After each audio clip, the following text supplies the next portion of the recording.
Hey everybody, we are officially live. Thank you all for joining me. Mentors, I'm so excited. It's so grateful to have you here for our mentor orientation. We will get started in 10 minutes. So if you are somebody who is watching the recording of this workshop, feel free to fast forward 10 minutes. The reason why we are starting 10 minutes early is because it allows us enough time to post the link onto our website so then other people who are watching it live can jump in. So bear with us. 10 minutes, we're going to get started in just a few minutes. But if you're watching the recording, yeah, feel free to jump forward 10 minutes. I am in the process of going to tag and post this link onto our website. By the way, my name is Garrett Mintz, and I'm the founder of Ambition in Motion. I will explain to you all about me, all about Ambition in Motion, all about why your organization's partnered with us and how we can help prepare you as a mentor best for this program. But in the meantime, if you're watching this recording, fast forward 9 minutes and we can get started in, just a moment. So for everybody else, we will be posting the link. Anybody who's joining me live, we will allow you enough time to jump in.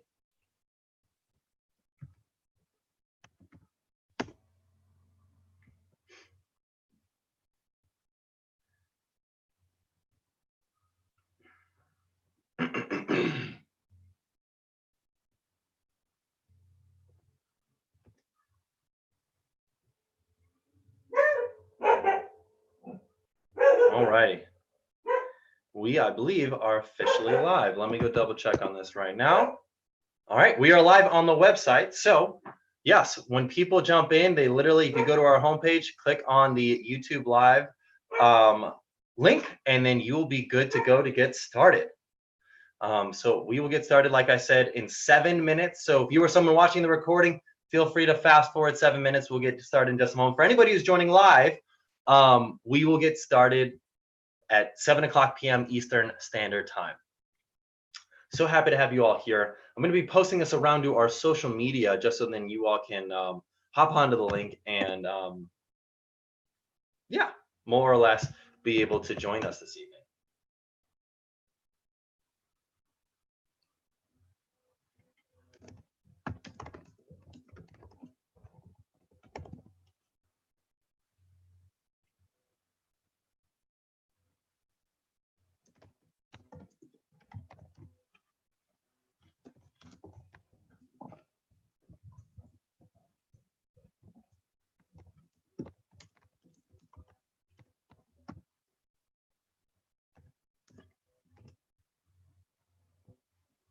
Just posted to our Twitter, about to post to our LinkedIn.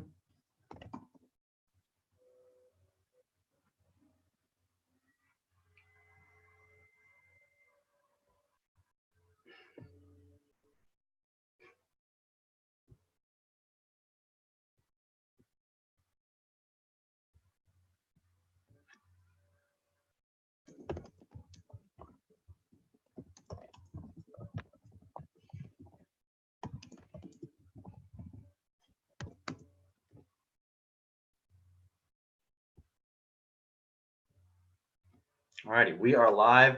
We are live on all of our social media, at least on our LinkedIn, our Twitter, and obviously on our website.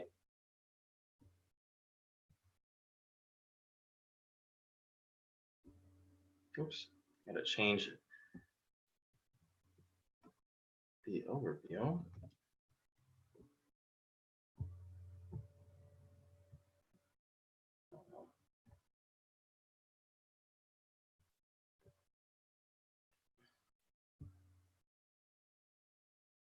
So we will get started in 5 more minutes.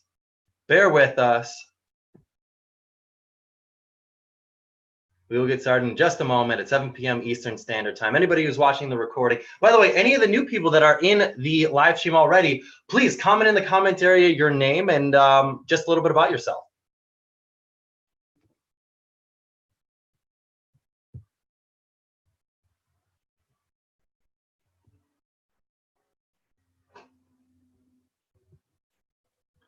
Awesome.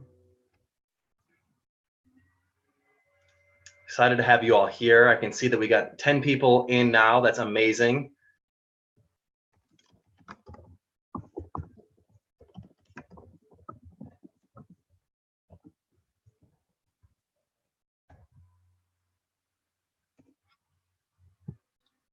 Amazing, amazing, amazing.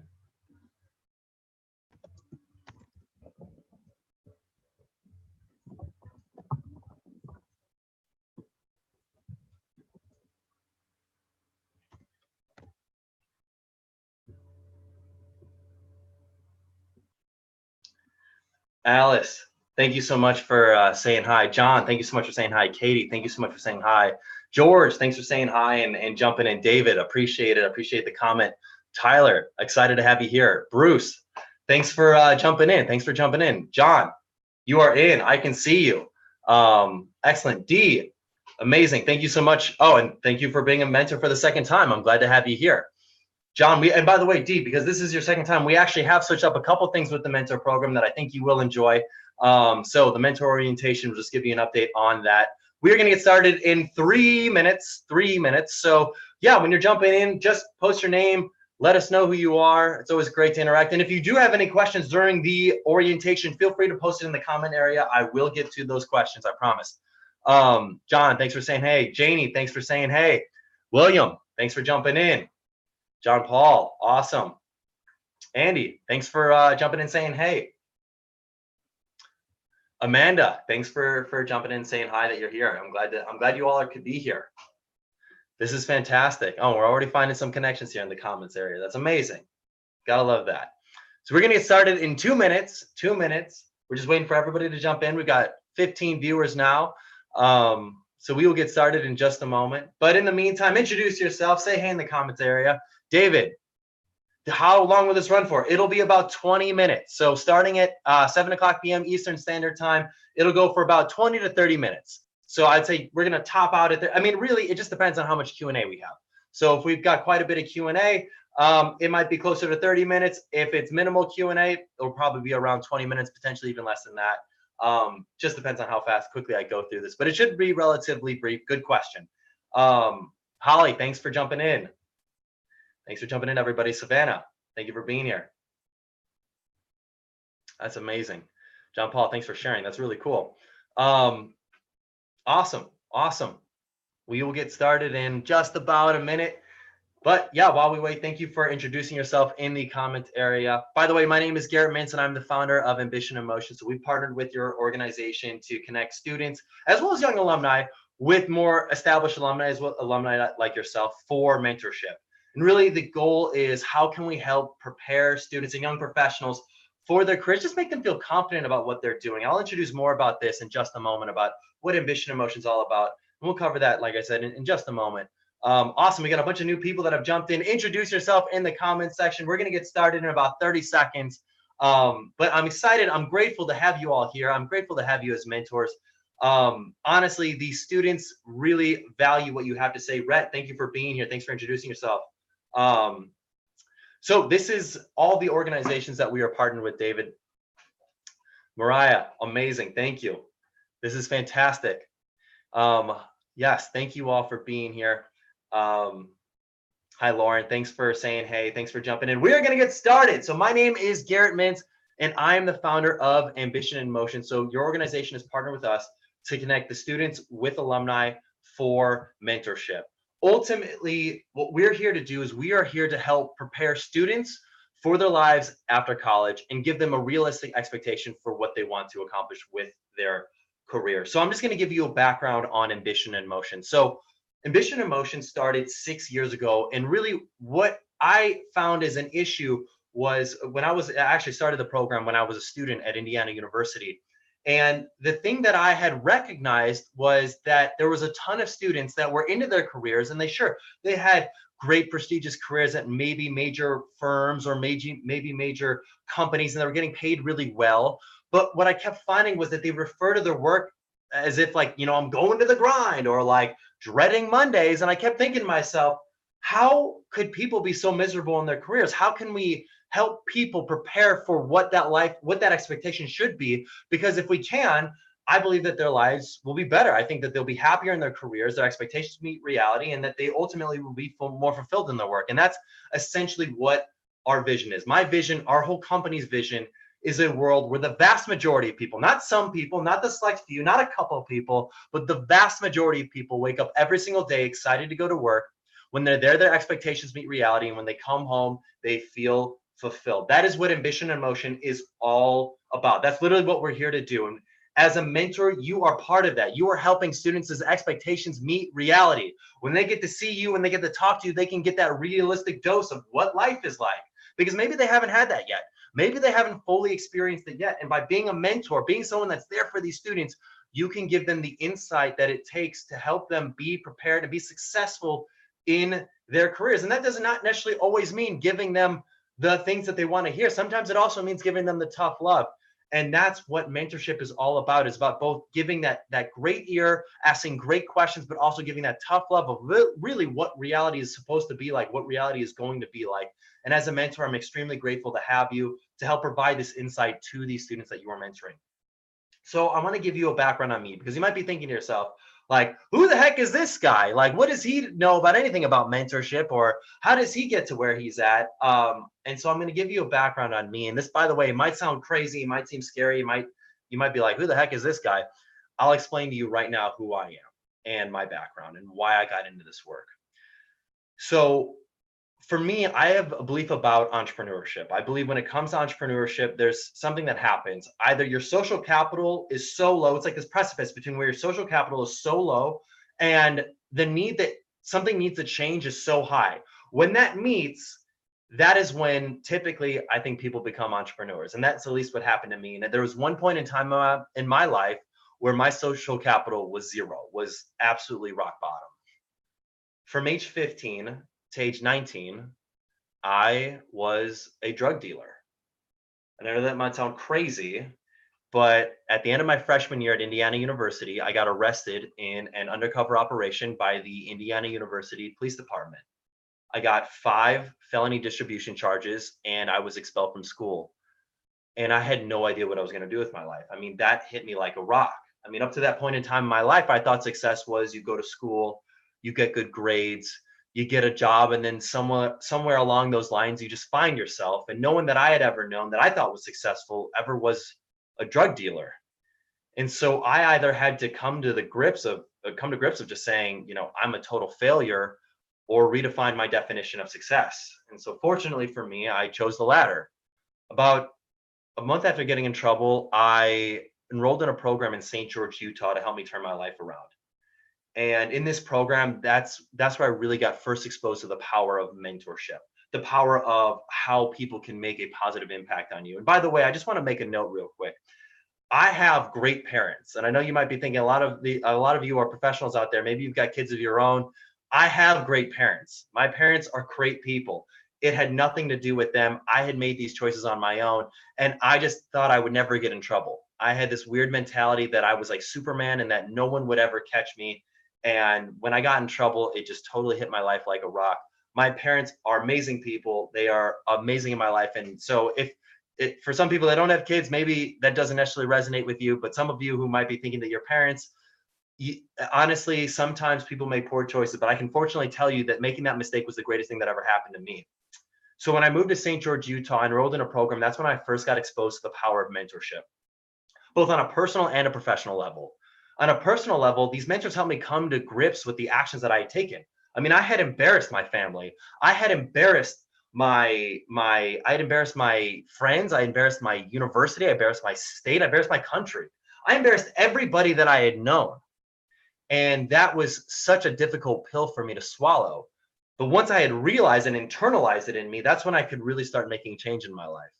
On a professional level, my mentors also told me, Garrett, if you're going to get professional opportunities, you have to wow people when you meet with them. You have to just get them so engaged with who you are that they're going to give you an opportunity without even having to do a background check. Because I mean, when I was 19 years old, the first thing that you'd see when you Googled my name was IUPD, does drugs sweep for 8.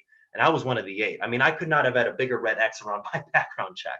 But fortunately for me, I took that advice and I really practiced relationship building and building rapport with people in the community that I lived in St. George. And about a month and a half living in St. George, I flew back home to Chicago for the weekend to let my family know that my life's getting on track. And on that flight, I'm sitting next to a guy. He's wearing a cutoff sleeve shirt, jean shorts. He's wearing sunglasses, even on the airplane. He's got a goatee, and on appearances alone, I thought he was a landscaper. I had no expectations. So we started talking, and I shared with him a little bit about myself. He shared with me a little bit about himself, but I took a keen interest in him, and he took a keen interest in me. And by the time the plane landed, he said, "Oh, by the way, I'm the director of ground equipment for SkyWest Airlines," and he offered me an internship doing financial analysis on the spot. And that was huge. I mean, because this was someone who had stuck their neck out for me. This is someone who went to bat for me. This is someone who stuck their arm out, took me under their wing, and said, "I am going to help you." And that was huge. I mean, that was such a turnaround for me, giving me that confidence boost to know that I wasn't a total failure, that someone else could believe in me was huge. I mean, it was unbelievable. It was amazing. And so that is really, I mean, the power of mentorship is so crucial, because my life could have gone in multiple different ways. And now, obviously, not every student is a former drug dealer that made a huge mistake. That's not the case at all. But a lot of times, there are students that are grappling with a lot of other issues going on in their world, whether that be anxiety about what career path to choose, or like anxiety about how to handle your parents and like tell them like what path you actually want to go into and what path they think you should go into, and whether or not it's the right choice for them. There's a lot of stress that students face, and as a mentor, as someone that can believe in them, that being that there is that resource can be, I mean, unbelievably valuable. I know it was for me in my life. So about a year after living in Utah, I got reaccepted to Indiana University. I was accepted to the Kelley School of Business. I had my felonies dropped to a misdemeanor conviction. I got extremely lucky. But because I had lost everything and I was able to get it all back, my social capital was nothing. I mean, if I had failed in this mission to help people find careers that they were engaged with, where was I going to go? Everyone had thought I was a total failure anyways. I was totally embarrassed. But if I was able to do something, if I could have changed one person's life, I knew that that was well worth it. And so I was in the Kelley School of Business in Indiana, and I kept noticing how many of my friends were not happy in their careers. Like I said, they were referring to work as going to the grind. And I just thought to myself, if I could connect them with mentors to help them figure out what that path or what that meaning they could get out of their work, I could potentially change their lives for the better. And that's what I've set my whole mission out to be. Now, I know you might think my story is crazy, but I believe in just as much transparency as I possibly can. I believe it's important for you to understand my background, so you know where I'm coming from when we're setting up this program and we're trying to achieve these outcomes for these students. It's about truly trying to help people, because I know how powerful mentors were in my life. So that's my story. Now I want to talk about the 3 keys to being successful as a mentor. Now, you might be coming into this might be the first time that you've ever mentored somebody. Maybe you've mentored multiple people before. But what I can honestly tell you is that there are 3 keys to being successful as a mentor. The first is your state. Like physically, what state are you in? When you're meeting with your student, when you're meeting with your mentee, are you exhausted? Are you like, is there something stressful going on at work that's totally got you in a totally different place? Are you like, hungover? I don't know, whatever's going on in your life. Are you stressed out? Like if you've got something physically holding you back from being in a state conducive for being a successful mentor, you won't be a successful mentor. I can promise you that. It's just plain and simple. If you're exhausted, if you're stressed out, your student's going to read that in your body language and your vocal intonation and how they perceive your insight. It's all there. It's in your body.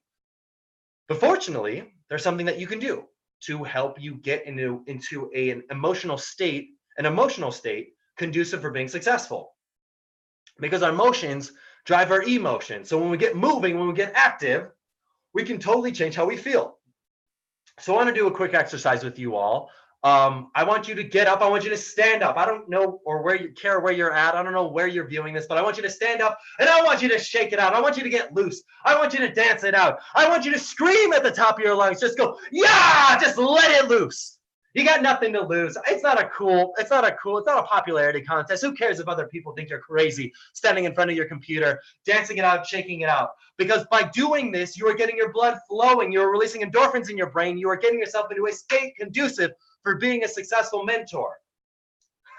I know it might sound crazy, but give it a shot. You got nothing to lose. And like I said, it's not about coolness points. Just do it. Who cares? It gets you loose. It gets you shaking. It gets your blood moving. Because what we know is that if you're not moving, if you're not getting your body into a physical state conducive for being successful, it's very difficult to be a successful mentor. I'm all about getting your body in motion. So the second component to being successful as a mentor is your story. What is a story you tell yourself? I mean, I know I've had a couple people that have reached out to me and said, wow, my mentee is really ambitious. Maybe he or she's already pursuing a PhD or something. And that's cool. That's amazing. Maybe you haven't gotten that type of education yet, and that's okay. Because as a mentor, your role is to ask great questions. It's to be an active listener. It is to provide guidance based on the things that you know, because your unique perspectives are different than any unique perspectives that your mentee can have. And they, by the way, have unique perspectives to offer to you. So the point I'm getting at is it doesn't matter how much or how little experience you have compared to your mentee. It just matters that you have an open mind and that you're willing to give all that you can to your student to help them to get to where they need to go. And if you tell yourself a story of like, oh, well, I'm an introvert, so I couldn't possibly be a good mentor. If you tell yourself like, I'm an extrovert, I'm crazy around people. If you tell yourself that you can't handle that, you are going to, that you're only going to achieve as much success as you tell yourself. I'm a big believer in how you set your goals. If you set a goal for your mentorship, whatever that goal is, that is the highest you will get with your mentoring relationship. Promises right there. You will get no higher. So I'm a big believer in shoot for the stars and land on the moon than to shoot for the moon and end up in no man's land. The point I'm getting at is set high goals for what you can achieve with your mentorship and tell yourself a story for why you will be successful as a mentor. Because if you believe that you're going to be successful as a mentor, it will come out in your body language. It will come out with your I know I call it your swagger, but in your confidence when meeting with somebody. If you believe that you will be successful as a mentor, your student will believe in you as well. Plain and simple. Now, one thing you can do to help practice this is you can visualize what does a successful mentor meeting look like. Maybe you're not meeting in person, maybe you're meeting over the phone or video chat, but close your eyes, envision, what is the conversation? How does the conversation go? What does your mentee look like on the video chat? Let's say if that's how you're meeting. What are they asking you? What are you asking them? How are you both interacting with each other? Can you envision that? Ultimately, if you can see what a successful outcome looks like, you can put yourself in a substantially better position to be successful. It's called priming. These are things that professional athletes do. When Michael Jordan is dribbling the ball down the court for the final seconds of a shot and he hits it to win the game, that's not the first time he's replayed that type of situation in his mind. No, he's played it over in his head about 1,000,000 times. He knew exactly what he was going to do in that circumstance. So why not apply this to being a mentor? And by the way, this can apply to anything. If you're going to an interview, having a conversation with your boss, these are all things that you can apply, just priming yourself for what success looks like. So that's the story part. And then the strategy, those are the specific things that you can do on a regular basis to make sure that you're being a mentor. Maybe you send a weekly text to your student to check in to see how they're doing. Maybe you look up an article that you think is relevant to your student. Maybe you send it to them. Maybe you build a list of people just on a weekly basis, maybe 1 or 2 people that you think, man, my mentee would love to connect with that person. Let me make an intro. Just being intentional about how you can be as beneficial and helpful to your student as you possibly can. Those are things that you can do. That's a strategy. Those are things that you can do to help you be successful as a mentor. So those are the 3 keys to success as a mentor: strategy, story, state. So I'm going to stop there for just a moment. I want to ask you, those of you watching, what questions you have. Do you have any questions about anything before we jump forward to the next part? I'm going to check out the comment section.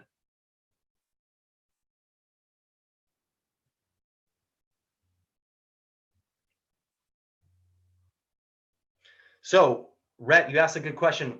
Will you have the mentees come with their goals for the mentorship? I found the mentors are all excited. Mentees are the ones with no energy. That's a great question. So yes, we have all the students come prepared with goals. They set goals on their dashboard. So on the Ambition Emotion website, they set goals for what they want to accomplish from their mentorship. But I will say, for a lot of students, this is the first time that they've gotten an actual mentor.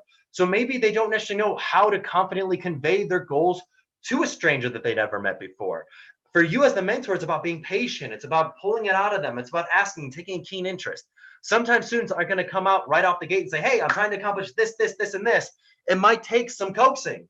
And as a mentor, sometimes that's what you have to do. But ultimately, we know that your relationship can grow and thrive when you are able to pull that information out of them.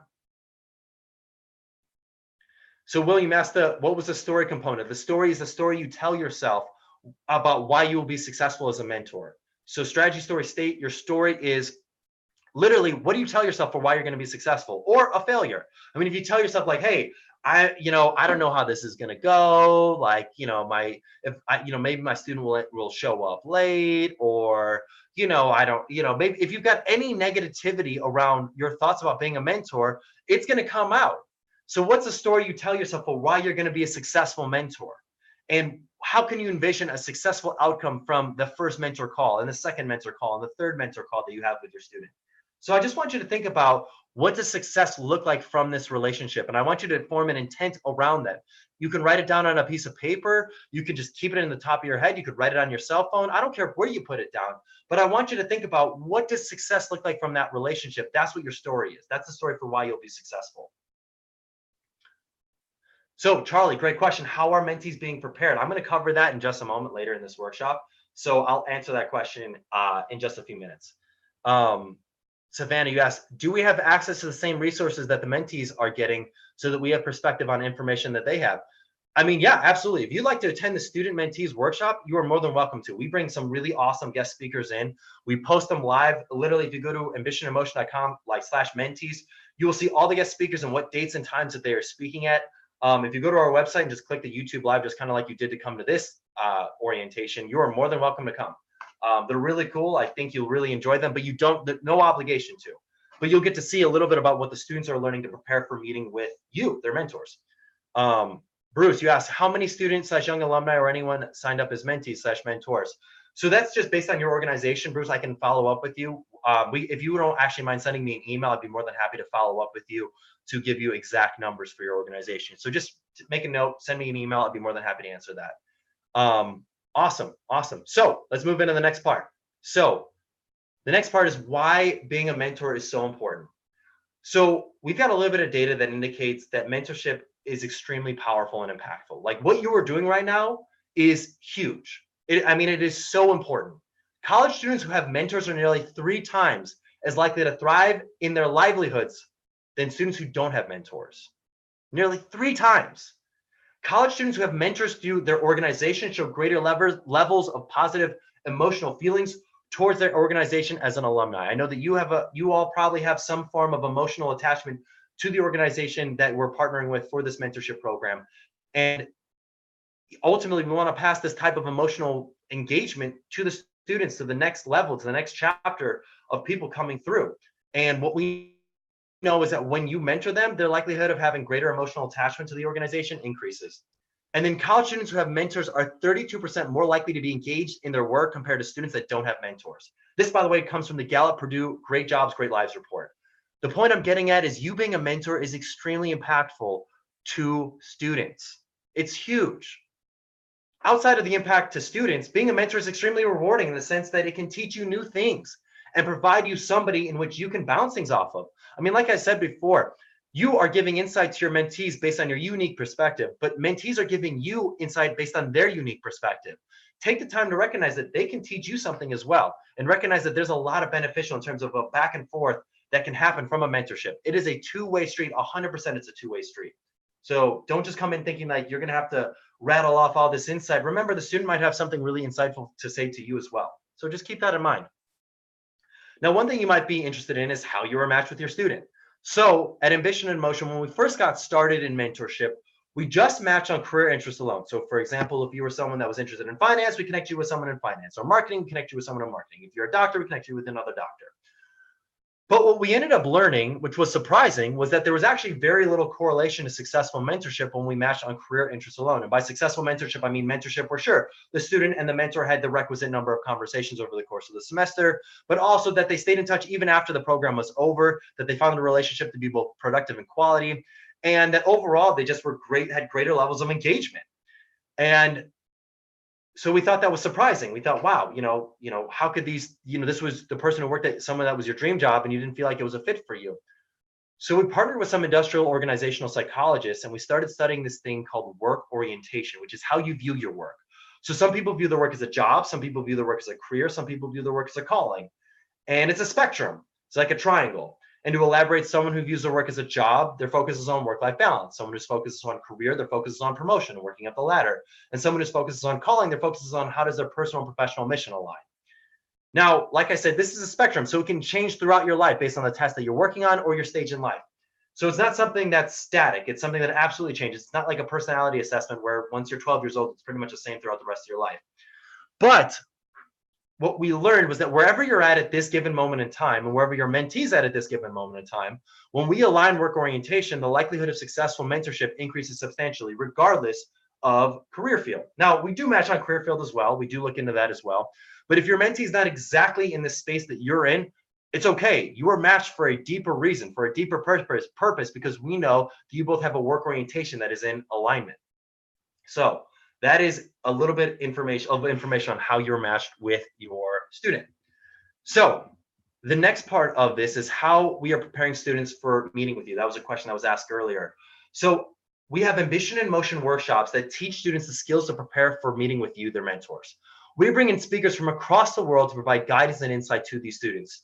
So for example, on Sunday night, Monday, and Tuesday nights, we had our student mentee workshops. And then on Wednesday, we had our alumni mentee workshop. So we do have also an alumni mentee program for any professionals that want to get a mentor themselves. So our speakers were on Sunday night was Evangelia LeClaire. She's a best-selling author and a career coach. She's somebody that has been teaching college students how to get their foot in the door with professional opportunities for years, and she had great insight. On Monday night, we had Heather Wild. Heather is the co-founder and chief technology officer of Evernote, and she's just a badass. She was an engineer for NASA. So she comes from the perspective of very much the scientific side, the engineering side, and just really being able to showcase to students why soft skills are so important. Like, she would not have been here today without those soft skills. And then our speaker on Tuesday night was Judith Humphrey. She's a CEO of a couple companies, the Humphrey Group and Equus. She has worked out deals with IBM, Walmart, and other massive companies, Fortune 500 companies.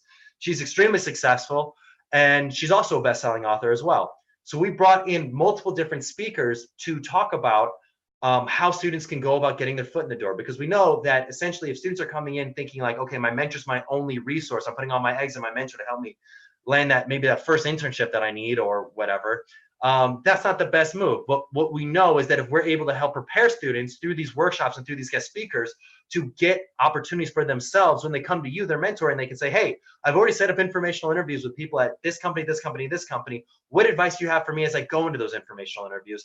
That is something that you can do. That's where you can be really insightful and give great guidance. I've also noticed the importance of giving guidance on not networking transactionally. So many students more or less are still building out their networking skills, and they realize that it's not a transaction. It's not like a tit for tat type of thing, and just teaching them the importance of honest and authentic relationship building. We cover that in our workshops, but I think hearing that and just reinforcing that from you, their mentor, is also very crucial. And then our Wednesday night speaker for our alumni mentees was Cassie Grosjean. She's an executive at Oracle. So we just gave guidance about how people can transition into a managerial role. So that's what we covered in that workshop on last night, so Wednesday night. So if you go to our website and you click on the mentees tab, you can see all of our guest speakers. You are more than welcome to come. If you'd like to come and watch any of our workshops for students or young alumni, you are more than welcome to come. It is more than open to anybody to attend. For the students, it's just a requirement that they come. We teach students the skills like how to get their foot in the door for professional interviews, how to network in non-transactional ways, how to prepare for professional interviews, how to make the most out of an internship or job, how to transition into a managerial role, how to determine the right time to pursue additional education, how to determine the right time for a career change, and then how to manage conflict in the workplace. Those are all the topics we cover in our mentee workshops.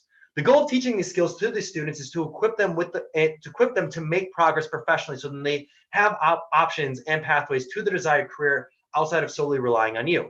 It is a lot easier to mentor somebody when you are guiding them, as opposed to just putting all their eggs into you to help them with their internship search. So I wanted to put that out there, that there are a ton of resources that we're providing to students to help them with that. We provide them with tips and templates on how to build your mentoring relationship, templates on like emails that they can use to reach out to professionals in their field of interest, templates on how to reach out to people on LinkedIn, videos on how to reach out to people on LinkedIn, how to prepare for informational interviews. I mean, we provide a ton of tips, ton of templates, ton of videos for students, all on their dashboard for them to watch and interact with and get guidance on how to make progress on their own professional path.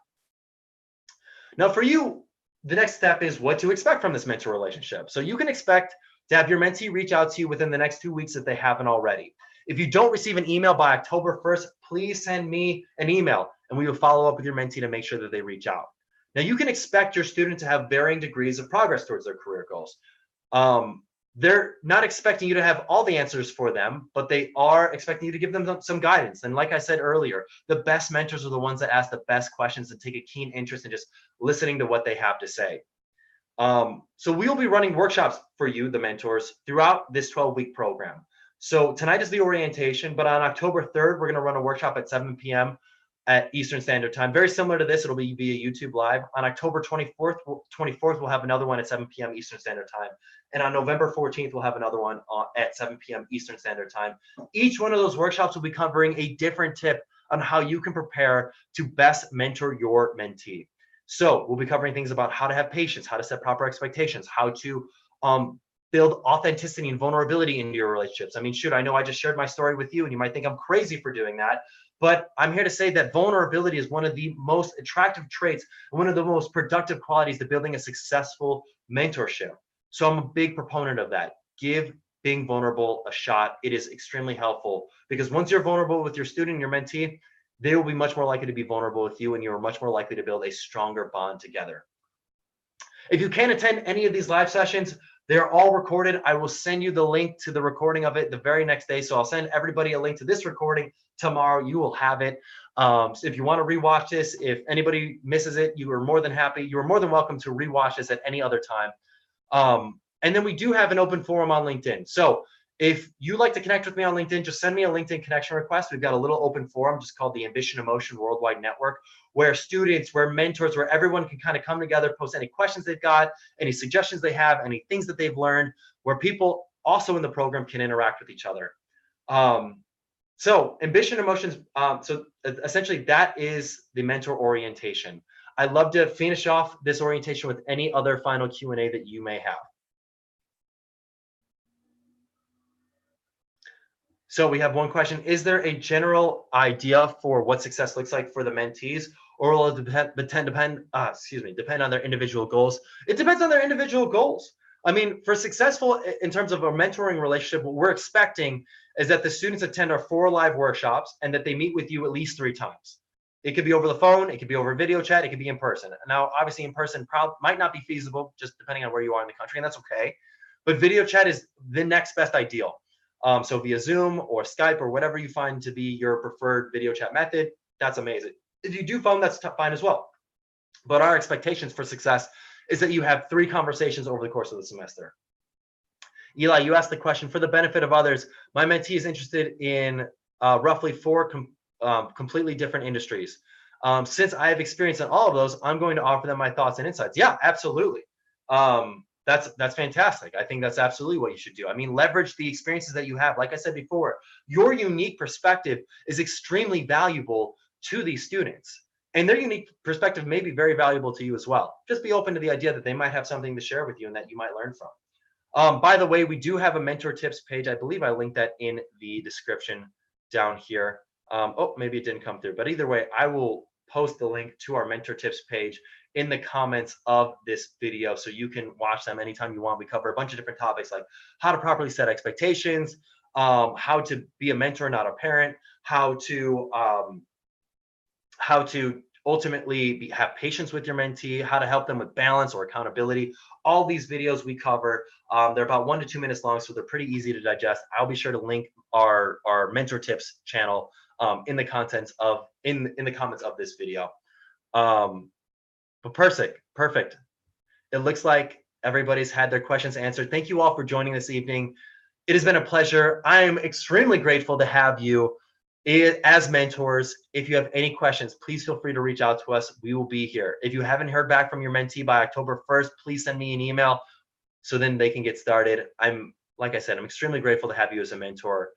Being a mentor, I know isn't easy. It isn't you've got a certain amount of hours in the day that you can use to help people. The fact that you're taking this time to help these students is unbelievable and amazing, and it is powerful.